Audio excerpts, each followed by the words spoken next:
Masechet Sanhedrin Daf Ayin Het. We're continuing our discussion of direct versus indirect murder, and if a person would have died anyway or was close to dying, and similar cases. We begin with a Baraita Tenu Rabbanan. Hiku asara bnei adam ba'asara maklot vamet. Ben bebat achat, ben beze achar ze peturin. Rabbi Yehuda ben Betara omer beze achar ze acharon chayav. Mipnei shekereb et mitato. If you have 10 people hitting a person with 10 sticks. They're all hitting him. So it doesn't matter whether they're all hitting him at the same time and he dies, or they take turns. This guy hits him, second guy hits him, the third guy hits him, and eventually he dies. They are all not liable to capital punishment.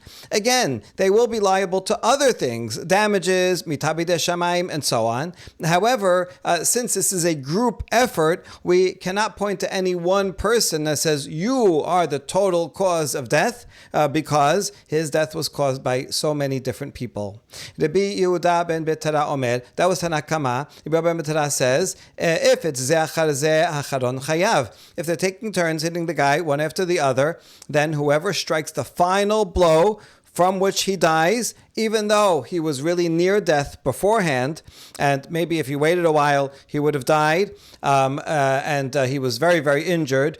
So whoever hit him last, that person is liable. That's it. He dealt the last blow because he made his death come sooner, which means even though he would have, let's say if they stopped before this last one, he would have died in an hour. So he still would have died. But this last guy came and hit him again, and now he's going to die in 10 minutes. So this guy took away 50 minutes from his life, and therefore, since he hastened his death, according to the Yehuda ben Betara, that last guy is liable to capital punishment. According to Tanakama, says no, he would have died anyway, and it's because of everybody. So nobody gets capital punishment. Amar Rabbi Yochanan, ushne mikra echad darshu v'ishki yakeh kol nefesh adam. Rabbanan sabre kol nefesh ad ika kol nefesh. Rabbi Yehuda ben Betara sabar kol nefesh kol dehu nefesh.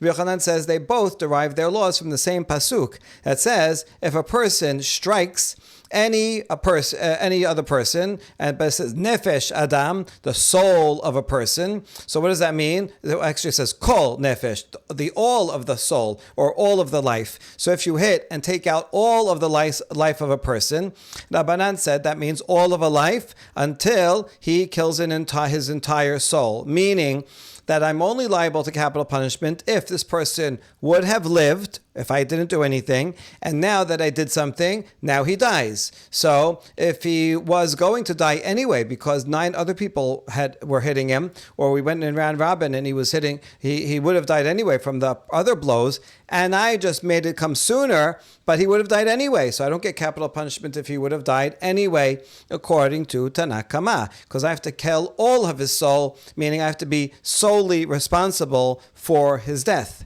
However, Rabbi Yehuda ben Betara reads it differently, kol as kol dehu, even a little bit of his life. Even if I strike him and I make his life 1 minute shorter, I took away 1 minute of his life. That's any part of nefesh, and so that's liable also to capital punishment. Amar Rava. Hakol modim behoreget terefa shehu patur.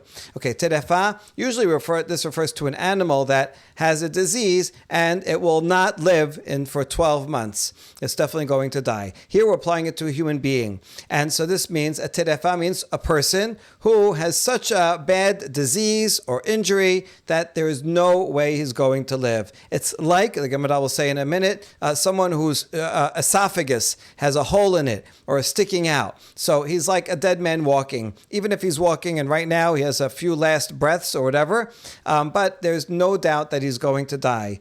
So terefa, if someone comes and kills him sooner, patur, that person is not liable.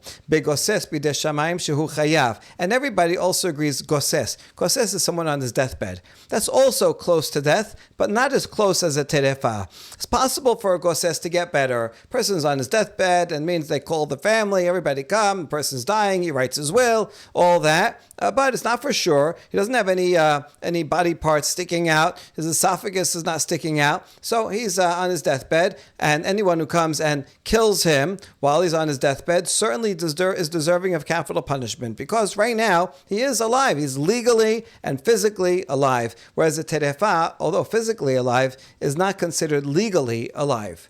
לא נחלקו אלא בגוסס בידי שמיים. מר מדמה לטרפה ומר מדמה לגוסס בידי שמיים. However, the machloket between Tanakama and Rabbi Yehuda ben Betera will apply to someone who is on his deathbed, not by natural causes, that's goses bidei shamayim, some kind of natural disease, but rather because of an injury that a person gave him. Someone hit him, or did something to him, and he's on his deathbed. So, is this like terefa? In which case, everybody agrees that someone who kills a terefa is patur, and that would be Rabbanan. Rabbanan thinks that someone who has an injury by a person is on his deathbed, so not for sure going to die like a terefa, nevertheless has the same law and is patur. Whereas Rabbi Yehuda ben Betera says that a goses is the same. All gosesim are the same, whether it's because of a natural disease or because if it's an injury by the hands of a person. This person is not definitely going to die, and so we apply kol nefesh, kol dehu nefesh. If you're taking away any minute of his life, then that gets the death penalty. Even though Rabbi Yehuda ben Betera agrees that a terefa, someone whose esophagus has a hole in it, that's not called taking away a minute of his life. He's considered already legally dead at that point. Okay, let's see the reasoning of each opinion. According to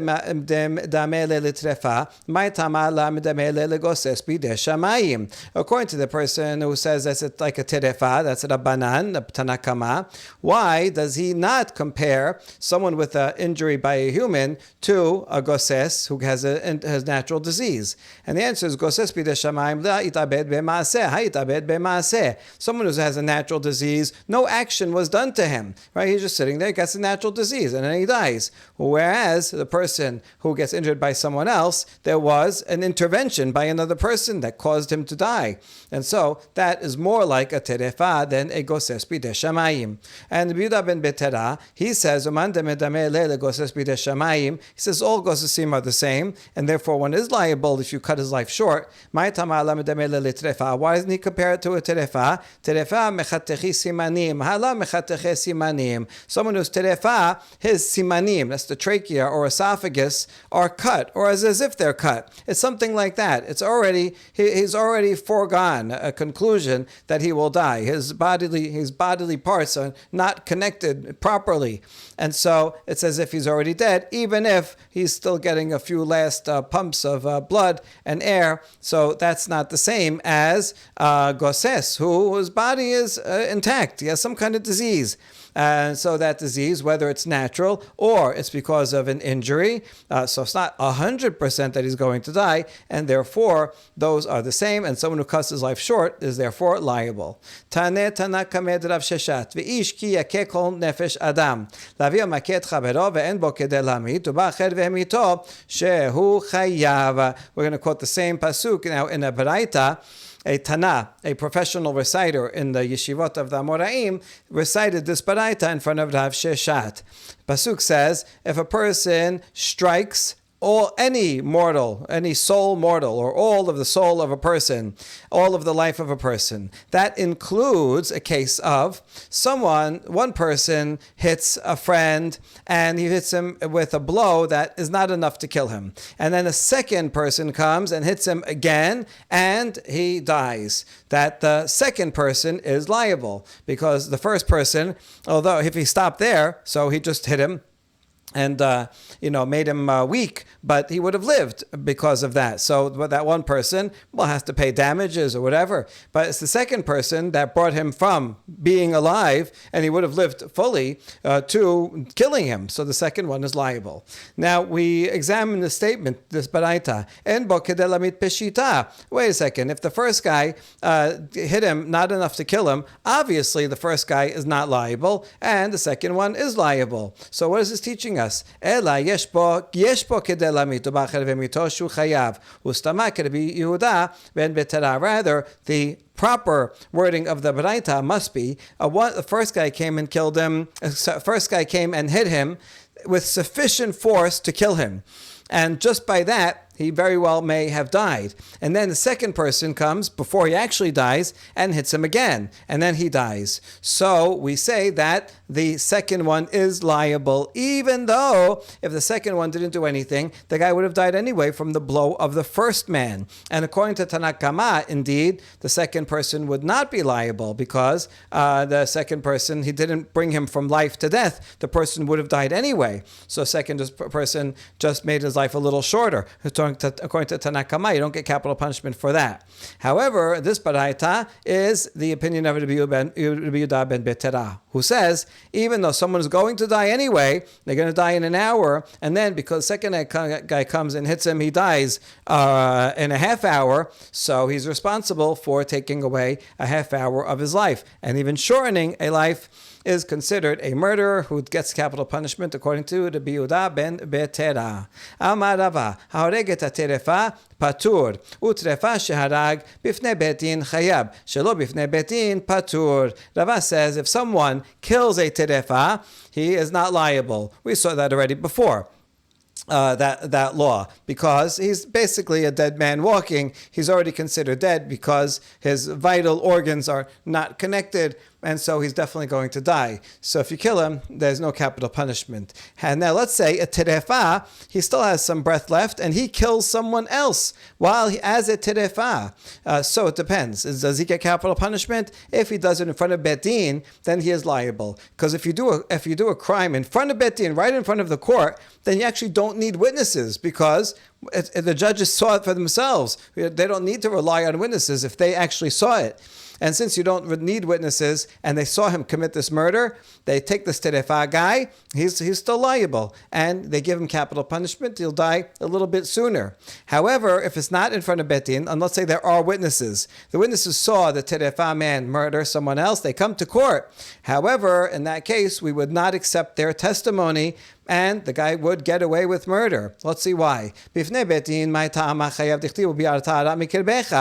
in front of Bet Din, so the Torah says that a court, the Jewish people, we have to eradicate evil from your midst. So if the court itself sees a crime, then certainly they have the right, an obligation to convict the person and give him the proper punishment. Shelo bifnei Bet Din patur dehavyala edut she'i ata yachol lahazima v'chol edut she'i ata yachol lahazima lo shema ha'edut. If the terefa man kills someone in front of witnesses, then he goes free because this is testimony that cannot be falsified, in the sense that it's not possible for a second set of witnesses to come and say, we saw him elsewhere, when this first set of witnesses said that they saw this terefa. The first set of witnesses said, we saw this terefa, he committed a murder on Sunday in New York. And the second set of witnesses comes and says, that's impossible. Those two witnesses were with us in Chicago at the same time, and therefore could not have seen it. So that would be edim zomemin. In order for a testimony of the first witnesses to be believed, there has to be a possibility that edim zomemin could come, because if so, the first witnesses will be scared to lie because they'll be afraid, if we lie, then we're going to get the same punishment as we are accusing the defendant of. If they're lying, they're going to be afraid of that. However, if there's no possibility that they can be edim zomemin, then they will not have a deterrence to lie. In this case, let's say edim zomemin came and said, you're with us in a different place. What punishment would we give the first set of edim? Well, the same punishment as they gave the terefa. Here's the problem. A terefa person is considered already dead.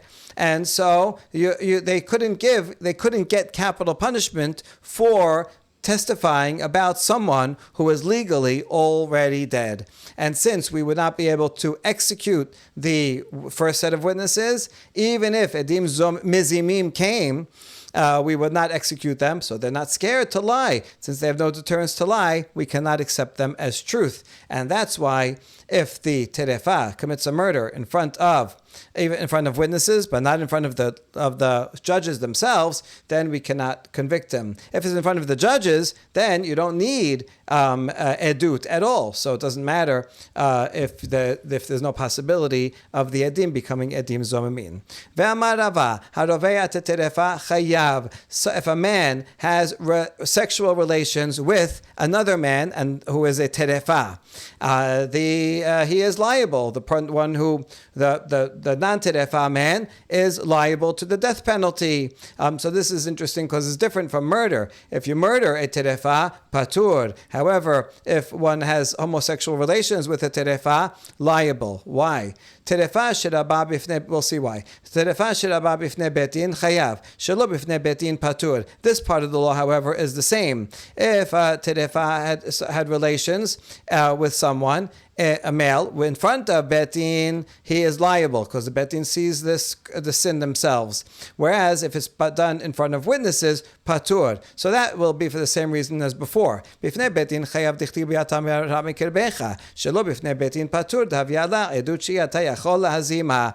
If it's in front of court, the court has a responsibility to eradicate evil. So then they give the person the punishment, even though he's a terefa. So they can give him capital punishment. However, if it's not in front of betin, then you rely on witnesses, but the witnesses cannot be accepted because if edim mizimin will come and say they're with us somewhere else, well, then we have to give them the same punishment that they wanted to give. But they wanted to give a punishment to a dead person because terefa legally is dead, and so we cannot give the capital punishment to the witnesses, and therefore they have no deterrent to lie, so we don't accept their testimony. So that explains why, and if it's not in front of betin, patur. But now we're going to have to explain the first law, and we're going to do it by asking, why do we need both of these statements by Rava, one about murder of a terefa, and one about the roveya of terefa? It isn't the same thing. Oh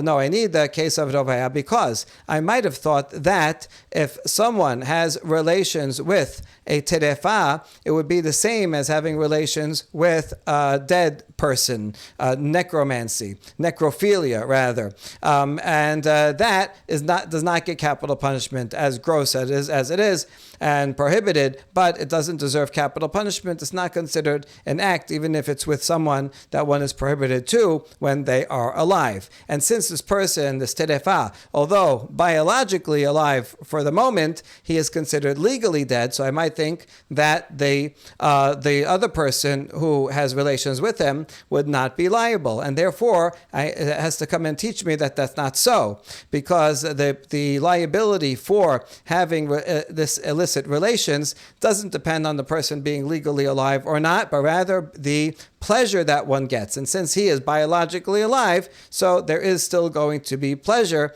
and that's why he gets capital punishment. So that explains the difference between rovea terefa chayav, where if someone who kills a terefa, that doesn't depend on whether they're biologically alive. That depends on if they're legally alive. And since they're not legally alive because they're about to die, and will definitely die, someone who kills them is not liable. Rava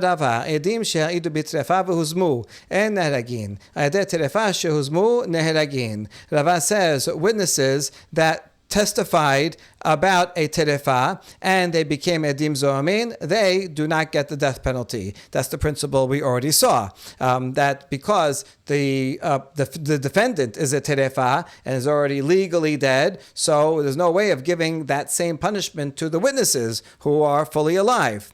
The second one is part of the chidush, edet terefa. Let's see, the witnesses themselves are terefa, and they huzmu, and they testify. Let's say the two terefa people who are witnesses, they testify that someone is a murderer.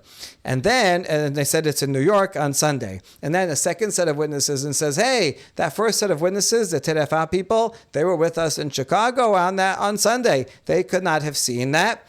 we do kill the Aedeh Terefa because they lied. So they committed a sin and they wanted to kill someone else, so we can kill them. And all the more so, the fact that they're Terefa should make it easier to kill them. They're already basically dead anyway. Rav Ashi Amar afilu Aedeh Terefa shuzmu en neragin lefi she'enam bezomeh zomemin. Rav Ashi disagrees, and he says if these, again, let's say a first set of witnesses are both terefa, they both have holes in their esophaguses, and they're still walking around, and they see some defendant and that murders someone, and they testify against him. He murdered on New York on Sunday. And then the second set of witnesses says, no, they could not have done that because we saw them in Chicago. Now, you cannot accept that second set of witnesses, the Edim Mizimim, because they have no deterrent to lie. If they lie, and what are we going to do to them? Well, we're not going to give them capital punishment, because what did they try to do? They tried to put a terefa to death, but a terefa is already considered dead, and so we cannot put those edim mizimim to death. If you can't put them to death, then we can't trust their testimony. So since you can't trust their testimony, that means that the first set of witnesses are giving testimony that cannot be falsified, and therefore we cannot accept their testimony either. And so he disagrees, and he says Edat Terefa Shehuzmu would not be killed, right? Because their testimony cannot be falsified. V'amarava shor Terefa Sheharag Hayav v'shor Shel Adam Terefa Sheharag Patur. Now we're going to apply this to animals.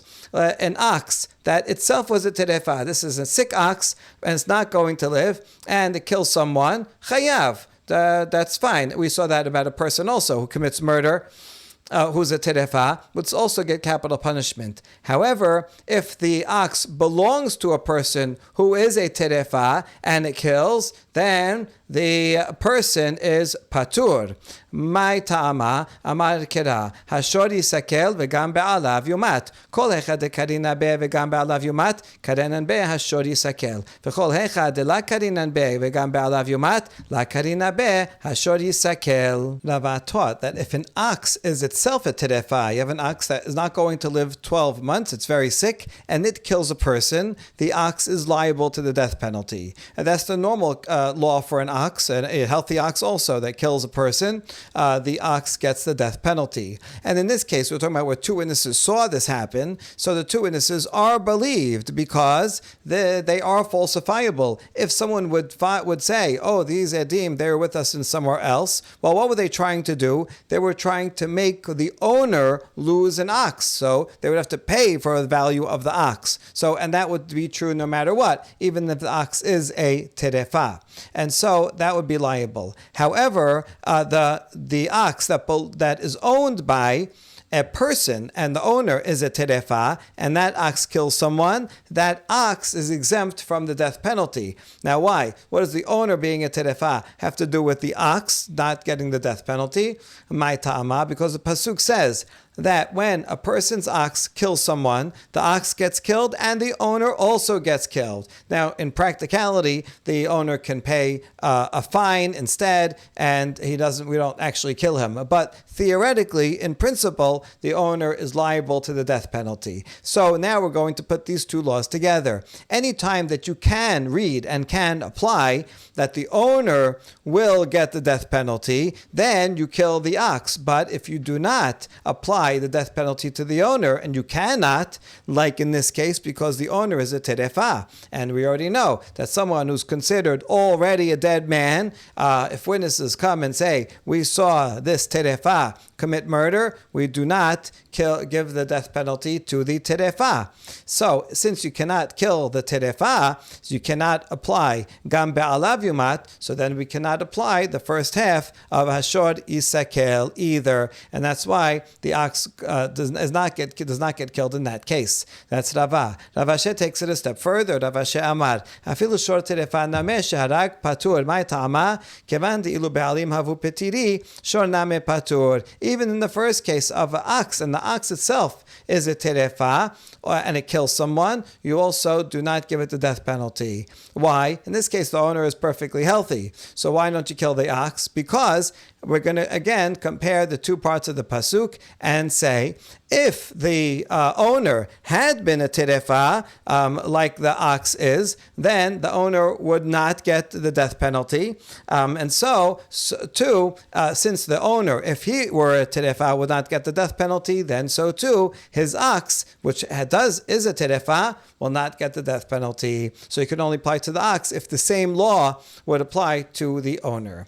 And last part of this Mishnah says, Shisa bo et hakeleb. If someone set a dog against someone and the dog killed him, or a snake against someone and the snake killed him, then the person is exempt from punishment because that is not direct. Everybody agrees to that part. But if someone takes a snake and embeds the fangs into someone else and kills him, Rabbi Yehuda said he is liable. That's called direct death because you put the fangs right in him. And the rabbis say, no, that's considered indirect. Let's see why.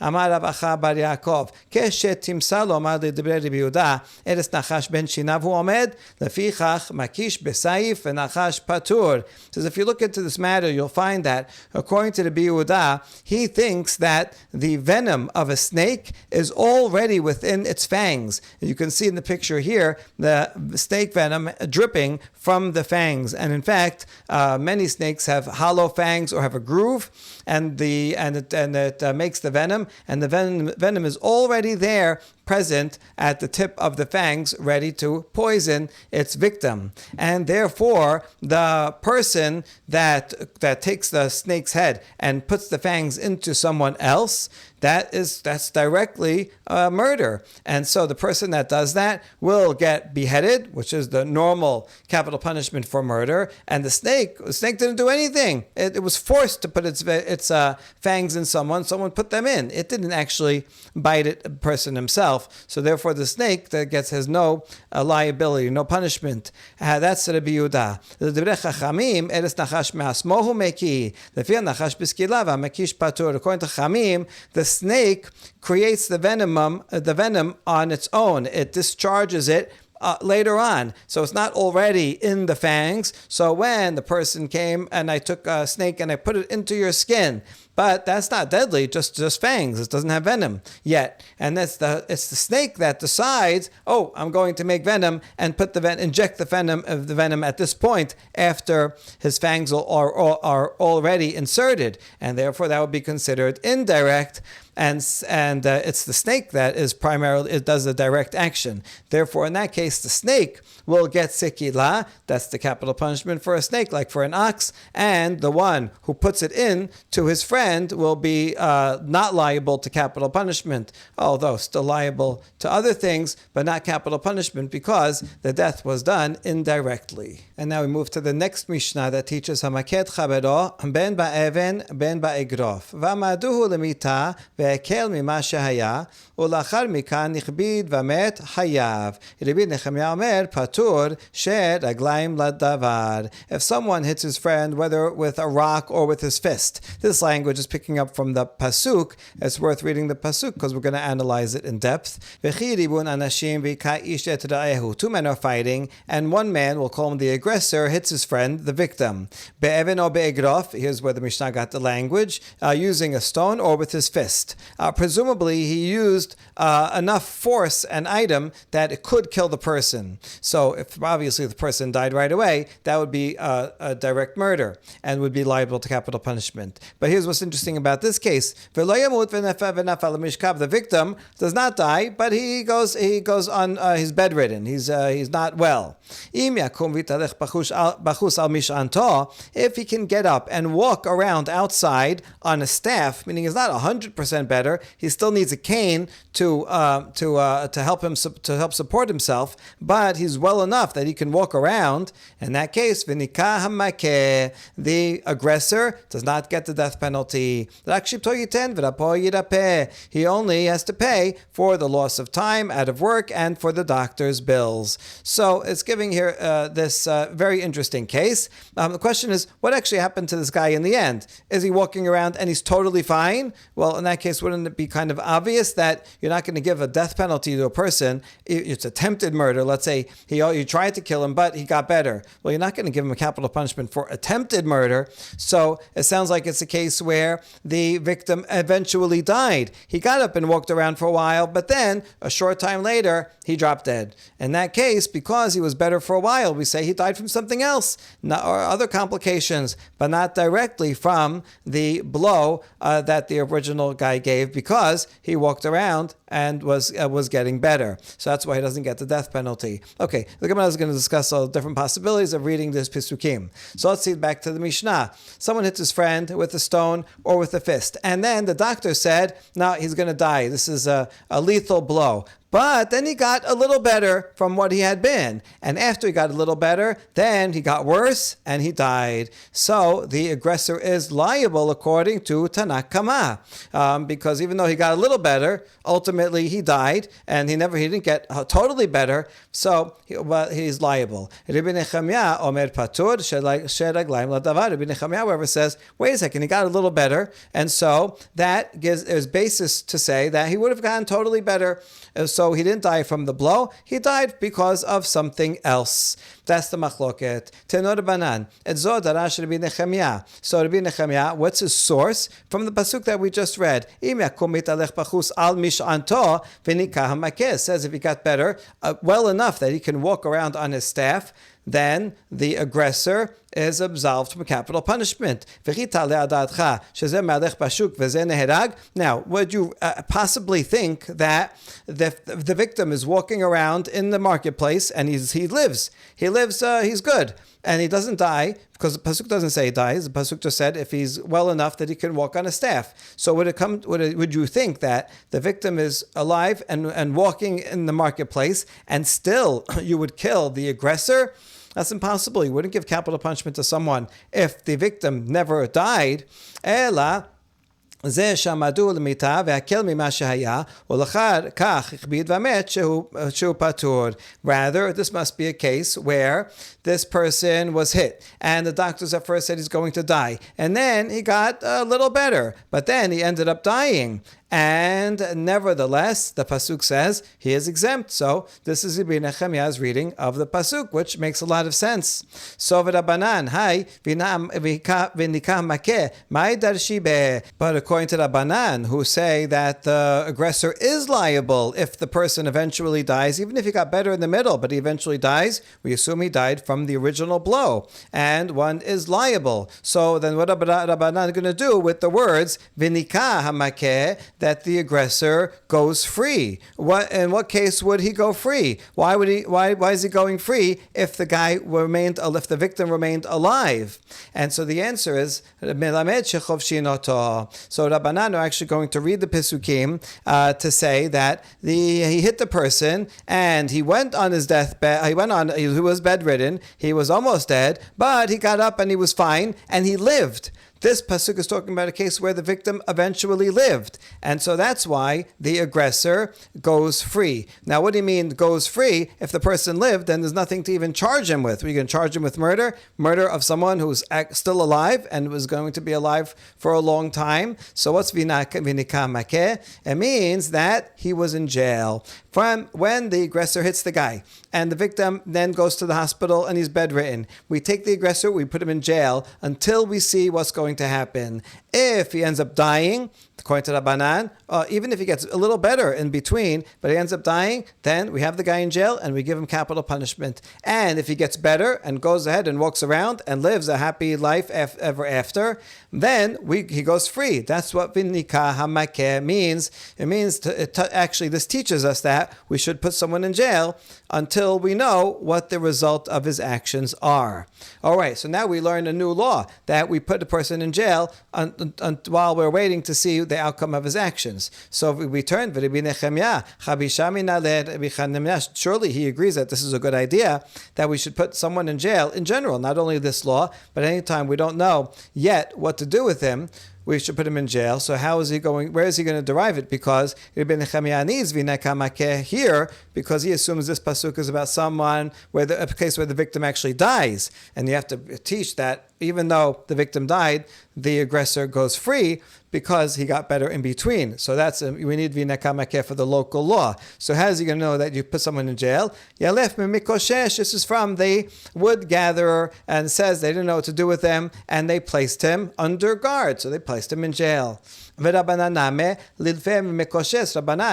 learn also the same law from the gatherer of wood, and then what are you going to do with v'nika makeh? So, and his answer is Mikoshesh bar ketalahu. Moshe la yada havayada ketale b'mai. La pokehai de la yadinan I bar ketalahu ila bar ketalahu.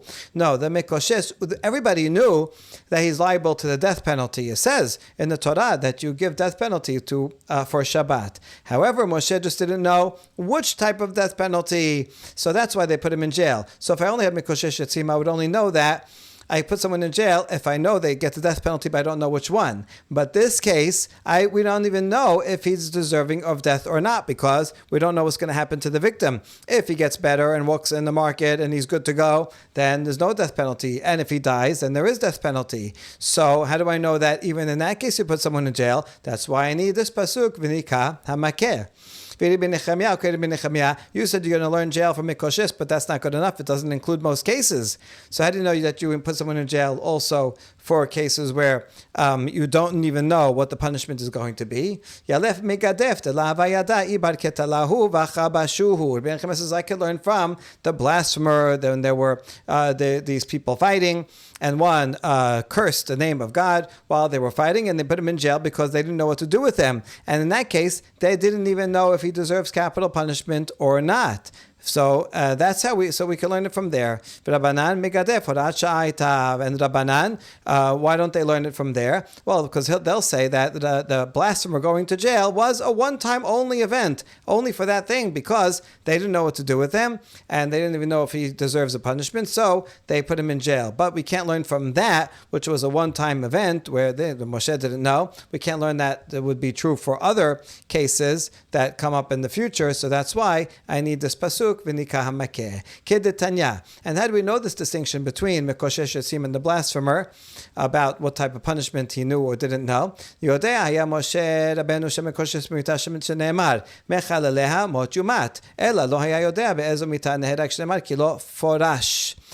Moshe knew that someone who gathers wood is violating Shabbat and definitely deserves death penalty, because it says someone who desecrates Shabbat will get killed. But he didn't know what kind of death penalty. Serefa, hereg, sikila, because it says lo porash. It was not said what they put him under guard, because it had not been declared what should be done to him. However, megadef lo nemar bo ela lifrosh lahem al pi Hashem shelo ya Moshe yodeh imhu ben mita kol ikar im lav. Regarding the megadef, they didn't know anything, because it says until Hashem will explain to them what the law is. So Moshe did not even know if he's deserving of capital punishment. Bishlam Rabbi Nechemia, Hainu dichtib tere daneh, chad amaduhu lemita vechaya, vechad amaduhu lemita vehekel mima shehaya, el rabbanan daneh lamali. Now the Gemara asks, we understand according to Rabbi Nechemia why the Torah talks about two assessments. The two assessments are in each of the two Pesukim. Because in the first one it says, this guy hit the other and he didn't die and he's bedridden. That assumes that they're making an assessment that he's bedridden, he's likely to die. And the next Pasuk says, if he gets up and he walks on his staff. So they're making another assessment here about his situation. And over here it seems like he's going to be okay. So each of these two assessments is referring to different cases. So we understand what the cases are according to Rabbi Nechemia. In the first one, they said he's going to die, and then he gets better. So then certainly the aggressor will be exempt. And the second case is when they assess that he's going to die, and then he gets a little better, but then he ends up dying. So the second assessment is, well, we assess that, you know what, he was better enough that he should have lived, right? Even though he has a staff, so what? But he should have lived. So that's the second assessment is, first they say he's going to die, then he said, no, he's going to live, and then he dies. According to Rabbi Nechemia, he lives, there's exemption. The aggressor does not get the capital punishment in that case either. So I understand why we need these two assessments to talk about the simpler case where he's assessed to die, but then he lives. So certainly no capital punishment. And even where he's assessed for capital punishment, but then he's assessed again and he's going to live. Even if he dies after, there is no capital punishment. So that makes sense. But, Rabbanan, why do you need two assessments? What two cases is it talking about? Because if he lives, that's one, fine. But the second one, if he gets better a little bit, but then he dies, so then you're going to get the death penalty. So it really makes no difference if he gets a little better or it doesn't get a little better. He's going to die. He's going to get the death penalty anyway. What's the purpose of the second assessment?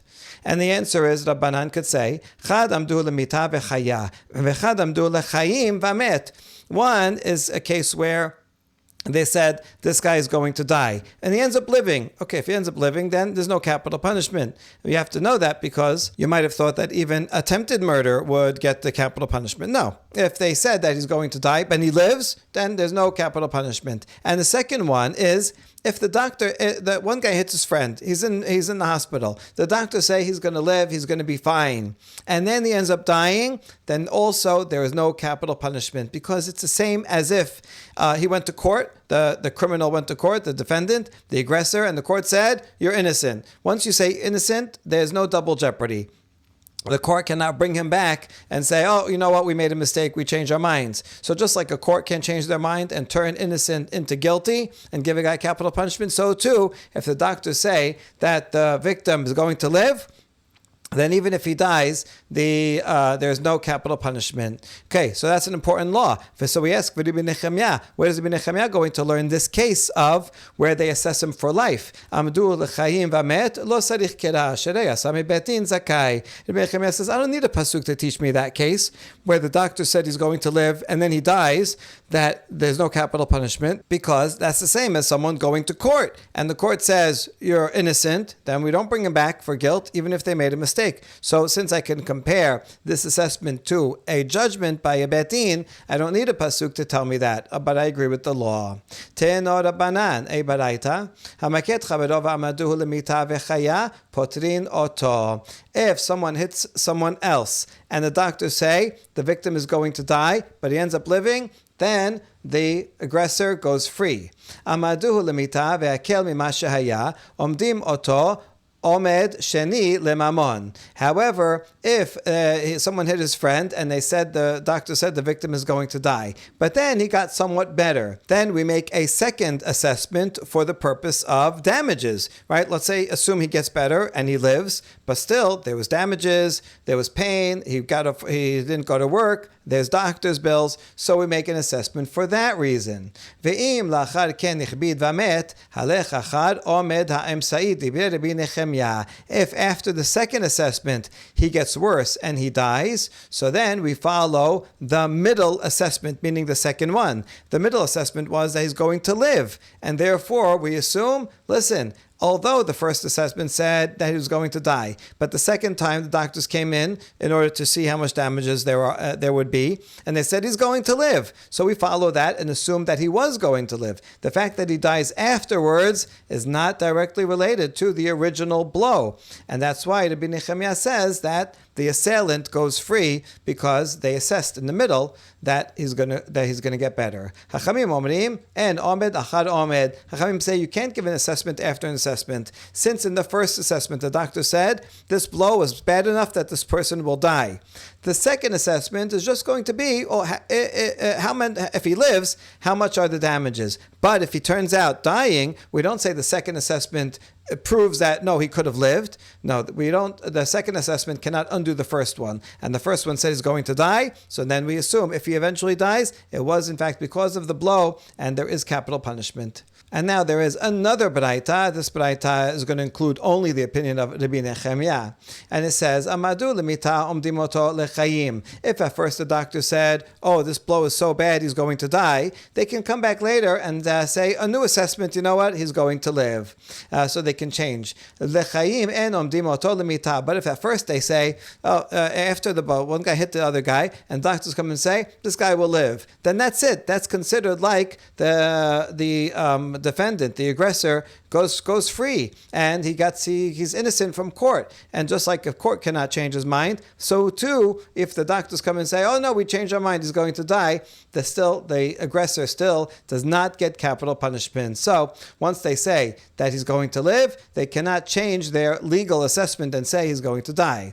Amadu למita והקל ממה שהיה. עומדים אותו עומד שני לממון. ואם לאחר כן הכביד ומת, משלם נזק וסעד ליורשים. If at first they say he's going to die, but then he got somewhat better, then we do a second assessment for the purpose of damages to see, since we assume he's going to live, how much he will have to pay. And if after that he gets worse and he dies, then the aggressor only has to pay, because this is going to be Nehemiah. And we assume that, look, they said that he got better, and so that's the first thing. First they said mitah, but then they said chayim. So they can change their mind for good.